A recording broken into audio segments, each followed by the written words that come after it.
Hello, तो आज हम स्टार्ट करेंगे थायराइड हार्मोन के ट्रांसपोर्ट जो पेरीफेरल इसका कन्वर्जन होता है उसके बारे में देखेंगे। पेरीफेरल कन्वर्जन, उसके बाद इसके थायराइड हार्मोन के जो फंक्शन होते हैं उसके बारे में हम जानेंगे।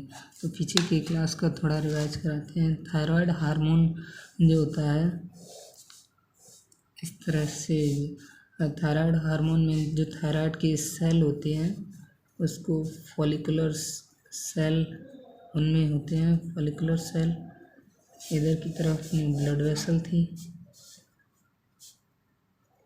इधर की तरफ ना कोलॉइड था।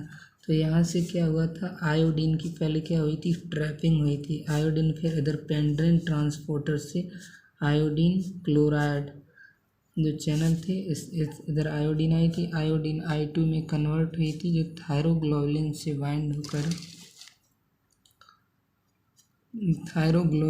बाइंड हुई थी और हमारा मोनोआयोडोटायरोसिन, डाईआयोडोटायरोसिन ऐसी चीज़ें बनाई थी। तो कैसे आज थोड़ा डिटेल में देखेंगे। तो एक टायरोसिन का अमीनो एसिड जो होता है उसकी स्ट्रक्चर इस तरह से होती है। टायरोसिन अमीनो एसिड क्या होता है कि टायरोसिन अमीनो एसिड से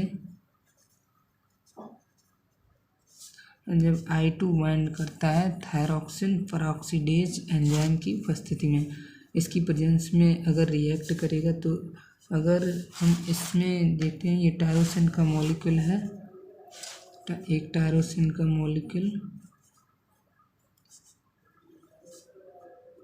CH2CHNH2COOH, इसमें OH, अगर एक आयोडीन का मॉलिक्यूल एक्ट कर रहा है तो इसके यहाँ पे बाइंड करेगा। तो अब इसका नाम हो जाएगा मोनोआयोडोटायरोसिन।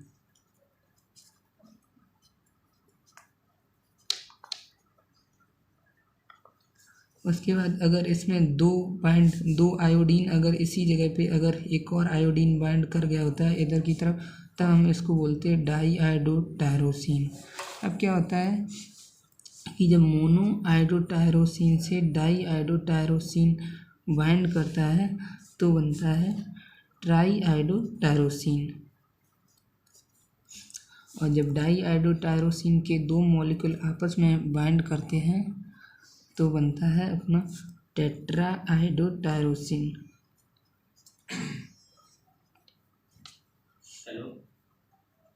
टेट्राआयोडोटायरोसिन को हम T4 बोलते हैं।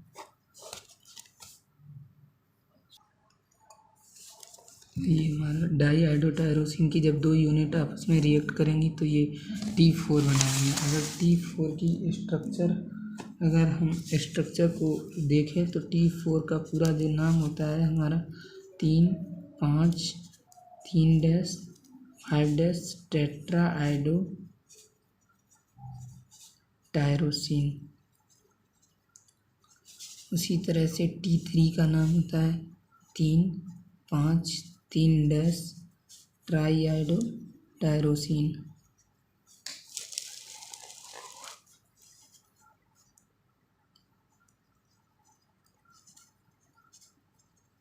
और जो RT3 होता है जिसको हम रिवर्स ट्राईआयोडोटायरोसिन कहते हैं, ये इसका होता है 3,5, यहाँ 3 की जगह पे 5 होता है, इसको रिवर्स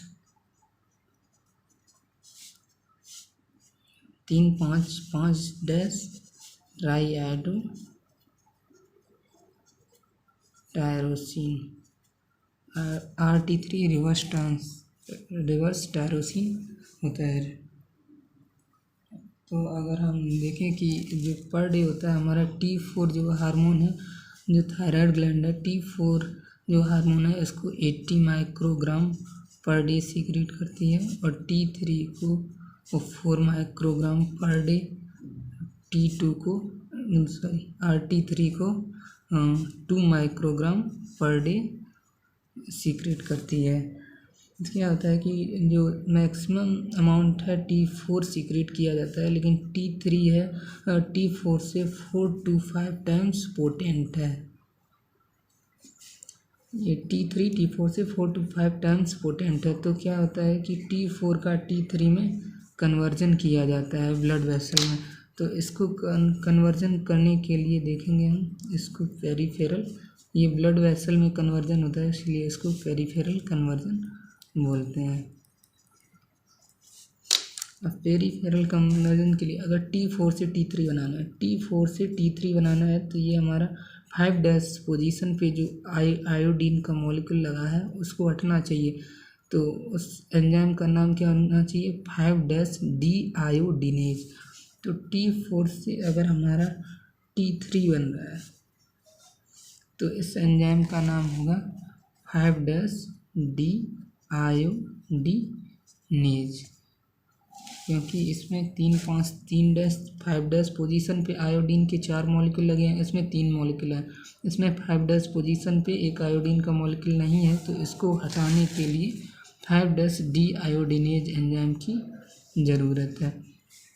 अगर T4 से RT3 बनना है तो हम इसमें देखते हैं कि T4 से RT3 बनने के लिए 3' पोजीशन पे आयोडीन के हटने की ज़रूरत है। तो हम इस एंजाइम का नाम लिखेंगे 3' डीआयोडीनेज।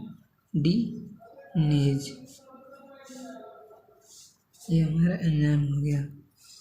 अगर अब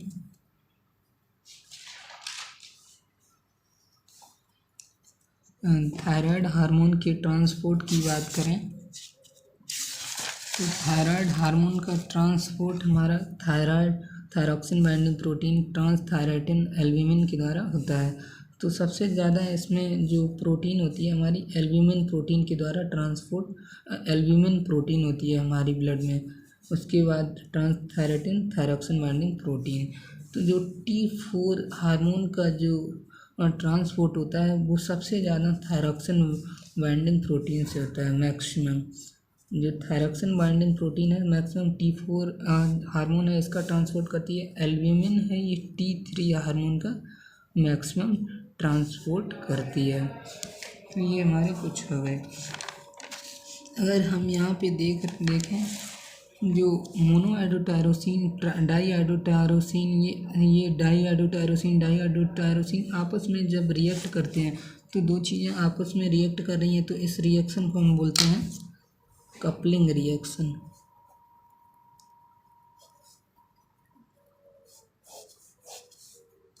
अगर हम इसमें कुछ इनहिबिटर की बात करें जैसे कि थायरॉक्सिन परऑक्सीडेज को कौन इनहिबिट करता है तो थायरॉक्सिन परऑक्सीडेज को एक प्रोपाइल थायोयूरेसिल ड्रग इनहिबिट करता है और इसमें है अपना कार्बिमाजोल मेथेमाजोल।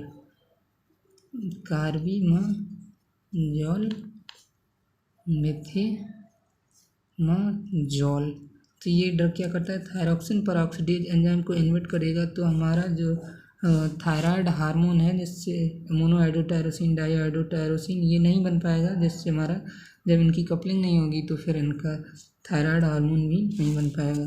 तो ये टायरोसिन की जो I2 आयोडीन से जो रिएक्शन है ये थायरॉक्सिन परऑक्सीडेज एंजाइम की प्रेजेंस में होती है जिसको प्रोपाइल थायोयूरेसिल कार्बिमाजोल मेथेमाजोल इनहिबिट करता है। तो ये इसका इनहिबिटर हो गया।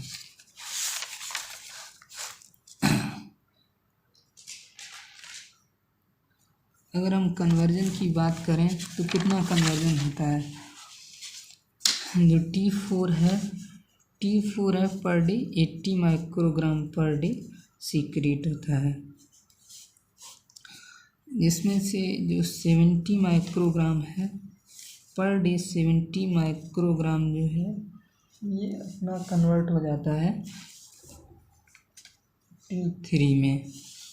और इसके अलावा जो 36 माइक्रोग्राम पर डे है ये कन्वर्ट हो जाता है RT3 में। तो T3 हार्मोन पहले से कितना था 4 माइक्रोग्राम पर डे था और RT3 पहले से 2 माइक्रोग्राम पर डे था। तो अगर हम ब्लड में देखेंगे तो ब्लड में जो T3 है ये 31 माइक्रोग्राम पर डे मिलेगा ये, और ये जो RT3 है रिवर्स ट्राईआयोडोटायरोसिन, ये 36 + 2 38 माइक्रोग्राम पर डे मिलेगा। ये अपना बच्चा अपना 17 माइक्रोग्राम पर डे इसका कंजुगेशन होकर इसको यूरिन के थ्रू एक्सक्रीट कर दिया जाता है, conjugated and excreted in urine.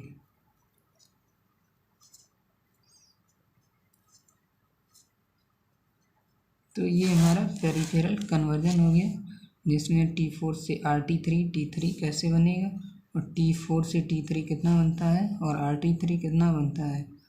तो ये हमारा कन्वर्जन हो गया, ट्रांसपोर्ट हो गया हमारा।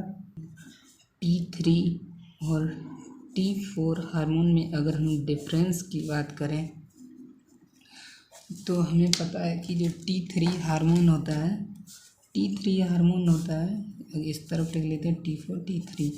T4 जो होता है मैक्सिमम अमाउंट सीक्रेट किया जाता है, 93% जो सिंथेसिस होता है वो T3 का होता है, 93% सिंथेसिस, और ये 7%, यानी कि T3 का सिंथेसिस कम होता है और T4 का सिंथेसिस ज़्यादा होता है। अगर हम पोटेंसी की बात करेंगे तो इसकी पोटेंसी T4 की क्या है, लो है, लेस है, कितना लेस है, 4 टाइम्स लेस।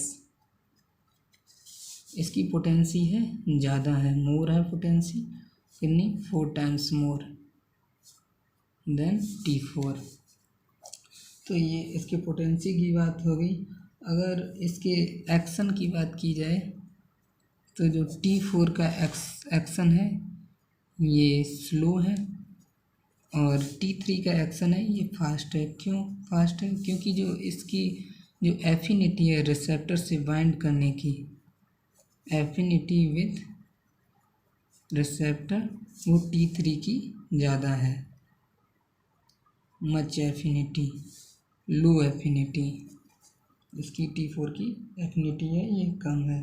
अगर हाफ लाइफ देखें तो T4 जो हार्मोन है इसकी हाफ लाइफ ज़्यादा होती है, 7 डे होती है, और इसकी T3 की हाफ लाइफ 1 डे होती है। तो ये हमारे थायराइड हार्मोन में T3 T4 का डिफरेंस हो गया। अगर हम फंक्शन की बात करें, फंक्शन ऑफ थायराइड हार्मोन,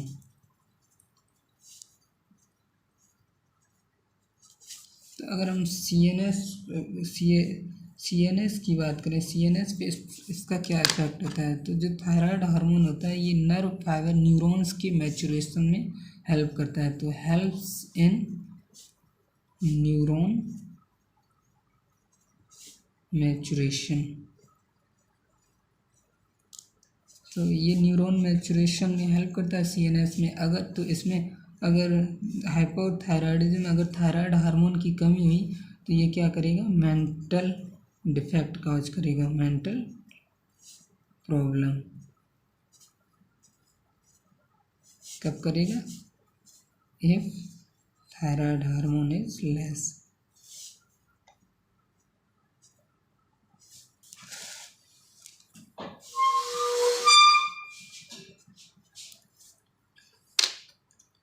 और ये CNS पे एक और इफेक्ट करता है कि ये एक्साइटेबिलिटी को बढ़ाता है, इंक्रीज एक्साइटेबिलिटी एंड इरिटेबिलिटी। अगर हम CVS की बात करें, कार्डियोवास्कुलर सिस्टम की, हार्ट पे इसका क्या इफेक्ट होता है, तो ये हार्ट रेट को इंक्रीज करता है, कॉन्ट्रैक्टिलिटी को इंक्रीज करता है।